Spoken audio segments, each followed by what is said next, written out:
వేములవాడ నియోజకవర్గంలో 40 మంది సర్పంచులు గెలిచినారు. వారందరికీ ఒకసారి గట్టిగా చప్పట్లు. అట్లాగే తంగళ్లపల్లి మండలంలో 20 మంది సర్పంచులు గెలిచినారు. వారికి కూడా గట్టిగా చప్పట్లతో అభినందనలు. బోయిన్పల్లి మండలంలో 9 మంది గెలిచినారు. వారికి కూడా హృదయపూర్వకంగా అభినందనలు. ఇల్లంతకుంట మండలంలో 14 మంది గెలిచినారు. వారికి కూడా గట్టిగొట్టాలి చప్పట్లు.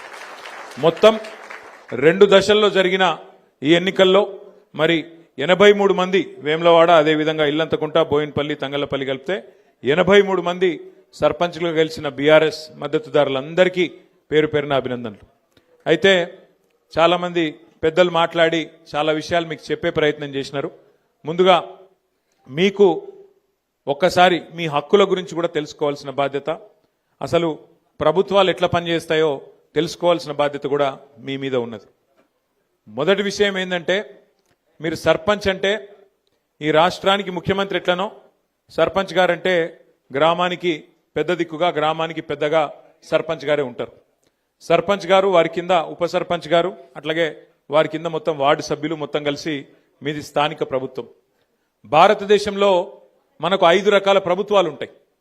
5 రకాల స్థానిక ప్రభుత్వాలు, 5 రకాల ప్రభుత్వాలు మొత్తం పైనుంచి కింది దాకా చూస్తే 5 రకాలు.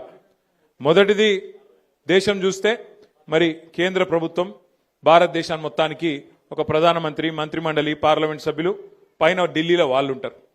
ఆడికెళ్ళి కొద్దిగా కిందికి వస్తే మనకి 28 రాష్ట్రాలు ఉన్నాయి. రాష్ట్రానికి ఒక ముఖ్యమంత్రి, రాష్ట్ర ప్రభుత్వము, మంత్రిమండలి, ఎమ్మెల్యేలు, ఎమ్మెల్సీలు అక్కడ ఉంటారు. ఆడికెళ్ళి కొద్దిగా కిందికి వస్తే జిల్లా ప్రభుత్వం, జిల్లా పరిషత్ ఉంటుంది. జిల్లా పరిషత్లో జిల్లా పరిషత్ చైర్మన్ గారు, జెడ్పీటీసీలు వాళ్ళు ఉంటారు. కొద్దిగా కిందికి వస్తే మున్సిపాలిటీ, మండలం. మున్సిపాలిటీలో మున్సిపల్ చైర్మన్ గారు, కౌన్సిలర్లు ఉంటారు. మండలంలో మండల పరిషత్తు, అదేవిధంగా ఎంపీటీసీలు వాళ్ళు ఉంటారు. మరి కిందికి మొత్తంగా చూసినట్టయితే 5 అంచెల్లో కింద ఉండేది, ప్రజలకు అత్యంత సన్నిహితంగా ఉండేది ఏంటిది అంటే గ్రామ పంచాయతీ. మరి ఆ గ్రామ పంచాయతీలో సర్పంచ్ గారు, ఉప సర్పంచ్ గారు, వార్డు సభ్యులు, అంటే ఈ రకంగా 5 ప్రభుత్వాలు దానికే పనిచేస్తూ ఉంటాయి.